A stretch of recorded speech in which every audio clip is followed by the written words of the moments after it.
j'espère que vous allez bien. Alors aujourd'hui je vous propose un tag. C'est un tag qu'a créé Miss Gazelle. Il porte le nom L'amour et vous. Il se compose de 12 questions. Je le trouvais super intéressant, c'est pour ça que je le fais aussi en même temps. Si tu trouvais le tag chiant, tu l'aurais peut-être pas fait, hein.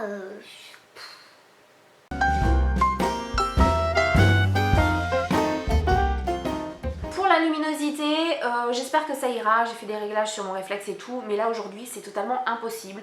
On a l'impression que, je sais pas, que Dieu me donne sa bénédiction, parce que quand je suis devant la fenêtre, je suis toute blanche, toute claire. C'est très dérangeant. Donc voilà, donc on démarre tout de suite pour éviter qu'il dure 390 millièmes de temps. Ça ne veut rien dire non plus, Stéphanie. Concentre-toi, ça va être compliqué. La première question c'est: êtes-vous facile à séduire? Alors j'ai noté les questions mais je les ai pas du tout préparées. Est-ce que je suis facile à séduire? Oui et non. Parce que, alors pourquoi oui et non? Ça commence très bien, je réponds n'importe quoi. Oui, je suis facile à séduire et non, la personne peut ramer mais un truc de fou s'il veut me séduire. Ça va dépendre en fait tout simplement de la personne qui va essayer de me séduire, de la façon dont elle va s'y prendre, hormis le physique, hein.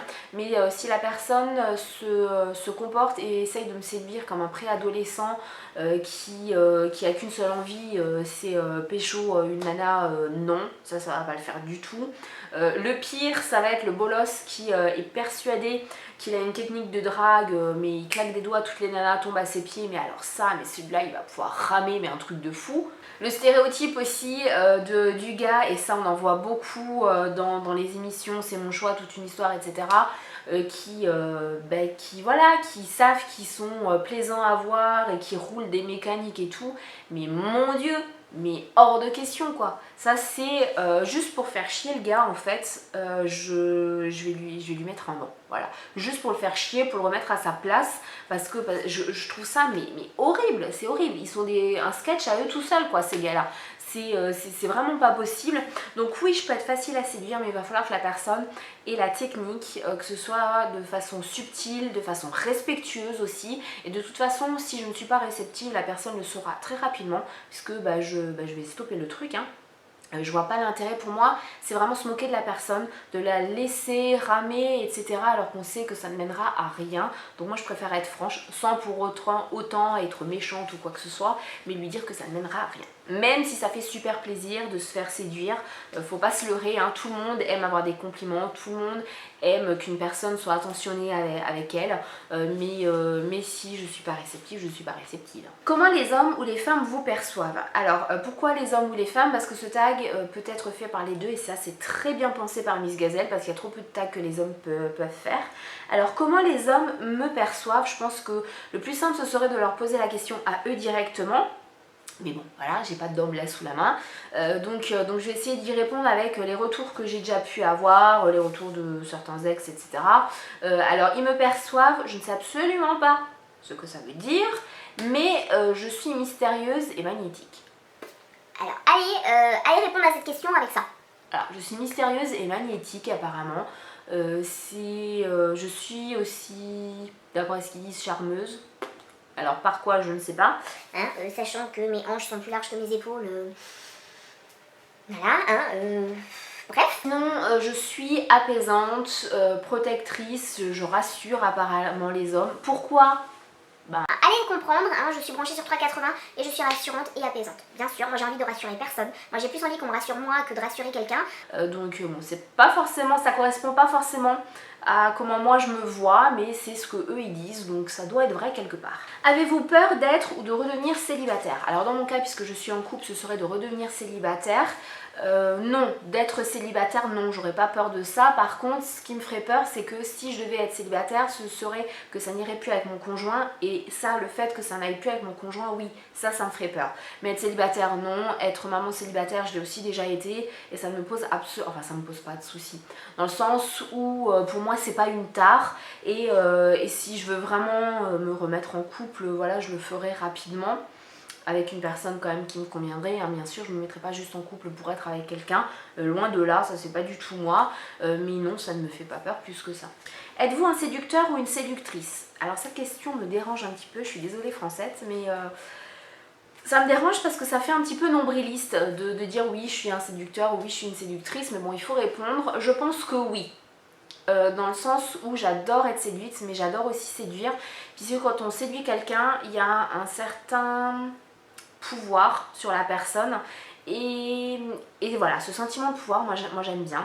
J'adore jouer avec le feu. Mon homme le sait, hein, donc voilà, il n'y a pas de secret à ce niveau-là. Je sais, il ferait des gestes, je l'imagine, il ferait des gestes dans tous les sens, il hurlerait. Mais voilà, j'adore jouer avec le feu. Oui, je suis séductrice, je pense, mais subtilement. Voilà. Mes notes partent en cacahuète. Subtilement parce que je préfère être séduite que séduire.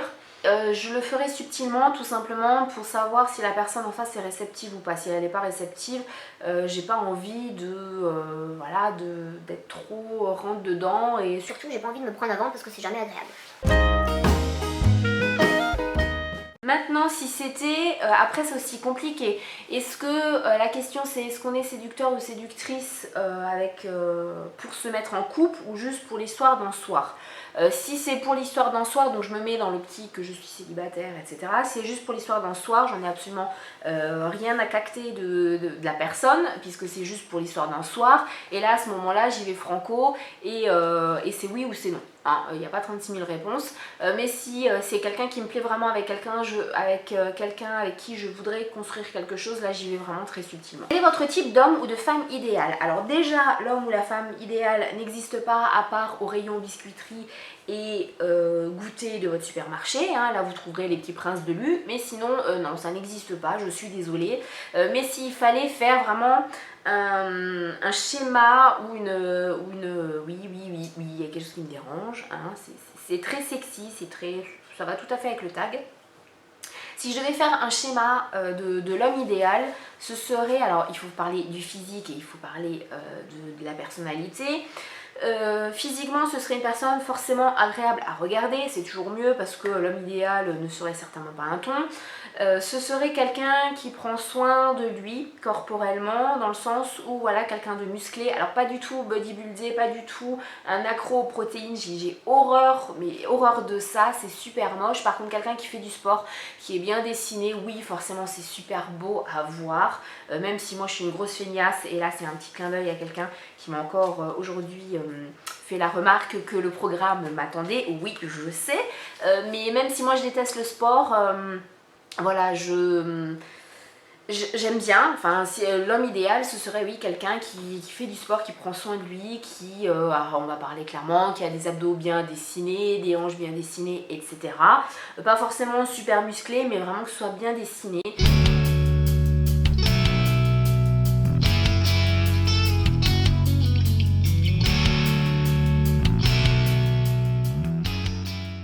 Sinon toujours physiquement, de belles fesses c'est toujours bien, hein, voilà. C'est toujours agréable, et je suis plus penchée brun que blond. Maintenant il peut aussi y avoir des blonds qui peuvent me taper dans l'œil, hein, mais en général c'est plus brun ou châtain. Alors, ça ne veut rien dire, c'est totalement subjectif, mais un homme qui a un air malicieux. Je vous avais prévenu, ça ne veut rien dire, hein. Moi je me comprends, vous pas du tout, mais voilà, un mec qui a un air malicieux et surtout qui a du charisme, mais ça j'adore. En fait, un mec qui a l'allure bad boy, l'allure dans la personnalité, dans la façon de penser, dans le look, etc. Voilà, je craque, mais totalement, mais voilà, je craque totalement.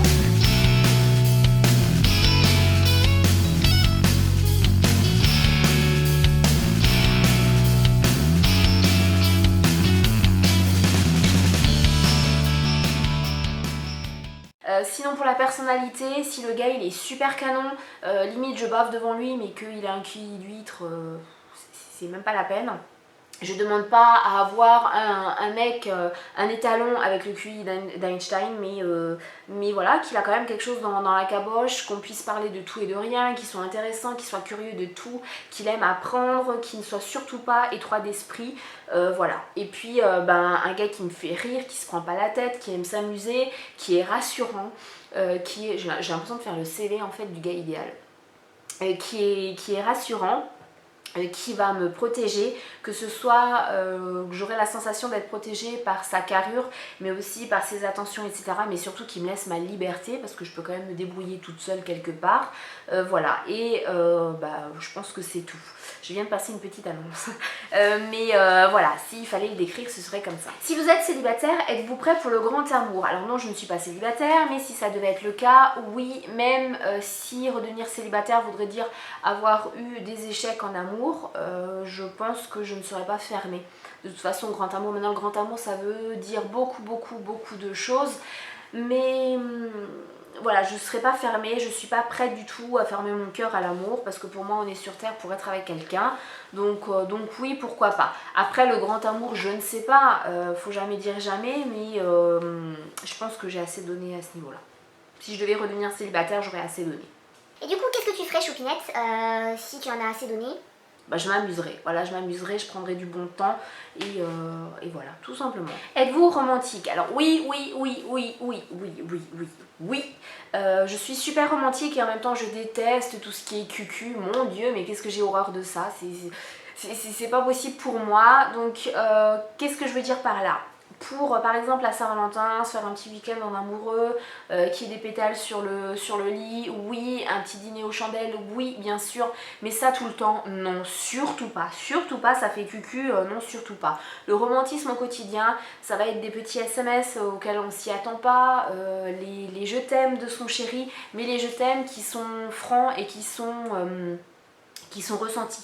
Pas le je t'aime qu'on va dire par habitude, les compliments, les ah bah t'es toute jolie aujourd'hui, ou tu m'as manqué, voilà, les petites preuves d'attention comme ça au quotidien, je trouve ça juste génial et c'est dans les deux sens. Moi je sais que, si on attend du romantisme de l'autre, il faut aussi qu'on en donne un petit peu. Moi je dis très souvent à mon homme que je le trouve sexy, je lui dis très souvent que je l'aime, voilà, donc je pense que ça va aussi dans les deux sens. Avez-vous peur de vous engager? Non, pas du tout, en même temps je suis en couple depuis 15 ans, enfin j'ai rencontré mon homme il y a bientôt 16 ans. Non, j'ai pas du tout peur de m'engager. Si je devais me retrouver à nouveau célibataire, je m'engagerais. Oui, je m'engagerai à nouveau, puisque comme je vous l'ai dit, pour moi on n'est pas sur terre pour être tout seul. Par contre, je ne m'engagerai pas juste pour être avec quelqu'un, ce serait une personne qui me correspondrait. Que représente le mariage pour vous? Alors le mariage, ça c'est une question, j'ai eu le sourire quand je l'ai noté. Le mariage pour moi, c'est en aucun cas quelque chose qui représente la finalité de l'amour. Parce que si ça devait représenter la fin, eh bien on le ferait juste avant de mourir. Pour moi, c'est pas l'aboutissement, c'est juste un nouveau chapitre, c'est une preuve d'amour, ça prouve à l'autre qu'on l'aime à tel point qu'on accepte de s'engager pour la vie. Ça prouve que, je pense, c'est une preuve totalement démesurée de l'amour qu'on a pour l'autre. Et ça prouve qu'on a envie encore d'aller plus loin, de s'engager encore plus, de découvrir encore plus l'autre. C'est en aucun cas une façon d'avoir des avantages fiscaux, des avantages qu'on peut avoir pour acheter une maison par exemple. Non, alors pas du tout. Pour moi, je trouve ça complètement stupide. On ne se marie pas pour ça. On ne se marie pas non plus pour dépenser de l'argent. Le but vraiment, c'est de concentrer le tout, la cérémonie et le tout autour de l'amour et de cette preuve de vouloir aller plus loin. Voilà, tout simplement. Vous rimez humour avec amour? Alors incontestablement oui, parce que je pense que s'il n'y a pas d'humour en couple, s'il n'y a pas de délire, si on ne s'amuse pas, c'est qu'on se fait chier. Et quand on se fait chier dans un couple, je vois pas l'intérêt de rester en couple. Que ce soit dans le couple, dans tous les jours, aussi bien que dans la séduction. La séduction au début ou la séduction tous les jours, parce que faut continuer à séduire son conjoint et sa conjointe, sinon il y a une routine qui s'installe et au bout d'un moment on est juste voisins et on se demande juste de se passer le sel. Ça je pense que c'est le pire des trucs. Concentre-toi sur la question. Oui, l'humour est super important pour moi, puisque déjà au départ dans la séduction, un homme avec qui je vais me faire chier ne va pas me donner envie d'aller plus loin. Et puis tous les jours je trouve que c'est super important en fait quand on est avec quelqu'un, que la personne soit effectivement la personne qu'on aime, que ce soit le confident, mais que ce soit aussi le meilleur ami, la personne avec qui on va délirer, voilà. Pour moi c'est super important. Avant-dernière question, comment vivez-vous le manque de sexe? Alors là je suis diamétralement opposée opposé à la réponse qu'a donnée Miss Gazelle, puisque elle le vit très bien. Moi, je le vis très mal. C'est même pas je le vis très mal. Pour moi, je suis... Enfin, c'est pas possible, quoi. Pour moi, c'est inconcevable. Pour moi, le sexe est très important pour son épanouissement personnel et pour son épanouissement sexuel. Qu'est-ce que je veux dire par là? C'est que si on ne... Pour moi, c'est vraiment totalement personnel ma réponse, je sens que je vais me mettre des personnes à dos, mais bon, c'est pas grave. Il faut qu'on soit épanoui sexuellement pour se connaître déjà soi, pour connaître ses attentes, pour connaître ses désirs et du coup, eh bien, permettre à l'autre aussi de les connaître et de les découvrir. Mais si on n'est pas épanoui sexuellement, on va être frustré et quand on est frustré, en général, on est très chiant. Donc voilà, moi j'aime pas être chiante. Même si je l'assume quand je le suis, mais j'aime pas être chiante. Et du coup, voilà, le sexe est très important pour moi. Que je sois en couple ou pas, hein, c'est pas du tout parce que je suis en couple que je dis ça, mais même quand j'étais célibataire, et même si je devais le redevenir, avoir un manque de sexe, pour moi, c'est inconcevable. Être par exemple un mois sans relation sexuelle, non, c'est pas possible. Pour moi, ça reviendrait à dire que je suis rentrée dans les ordres et que j'ai rejoint l'église, et pour moi, non. Ça, non, mon Dieu, non, c'est pas possible. Voilà, d'où l'intérêt, quand on est célibataire, d'avoir un sexuel. Alors là c'est le top du top, hein, comme ça, vous n'êtes jamais en manque, et vous vous accordez parfaitement sur ce point-là, et tout va très bien, et vous n'êtes pas frustré, donc vous n'êtes jamais chiant. Voilà. La dernière question, oui, enfin, on y arrive, on aura dépassé les 20 minutes du nouveau, je suis désolée, c'est la sexualité, comment dites-vous non? Comment je dis non? Eh ben je dis non en disant non. Voilà, tout simplement. Si j'ai pas envie, alors là pareil, est-ce qu'il y a des personnes qui vont le dire d'une certaine façon quand elles sont en couple ou quand elles sont célibataires et que c'est juste le coup d'un soir? Moi, peu importe, si j'ai pas envie et je vais pas me forcer et je vais le dire, clairement. Je vais pas chercher des excuses. Oh mon Dieu, j'ai la migraine. Non, c'est pas une excuse du tout, mais si j'ai pas envie quoi. Je dis non, j'ai pas envie. Ce tag est terminé, j'espère qu'il vous aura plu, j'espère que mes réponses vous auront plu. Ça m'a donné en fait ce tag, je te remercie Francette parce que ça m'a donné plein d'idées pour ma playlist Chut c'est tabou. Voilà, donc je vais vite noter les idées. Moi j'ai beaucoup aimé le faire. Je l'ai trouvé très pertinent, des questions vraiment très intéressantes, donc je vous invite à y répondre en commentaire si vous n'avez pas de chaîne, et si vous avez une chaîne YouTube, eh bien répondez-y. Je tag absolument tout le monde. Je vais taguer Nico, je vais taguer Tonton Chico, je vais taguer Samy, je vais taguer Martial, donc les gens de la collab, je vais taguer Elise, je vais taguer Marie. Je vais taguer Lauriane, donc Lauriline, je vais taguer Emma Dolly, je sais qu'elle fait très peu de tags mais je vais la taguer. Je fais plein de bisous et surtout vous prenez pas la tête quand il s'agit d'amour, vous faites ce dont vous avez envie, avec qui vous avez envie, comme vous avez envie et quand vous avez envie.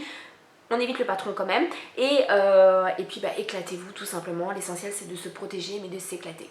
Je vous aime.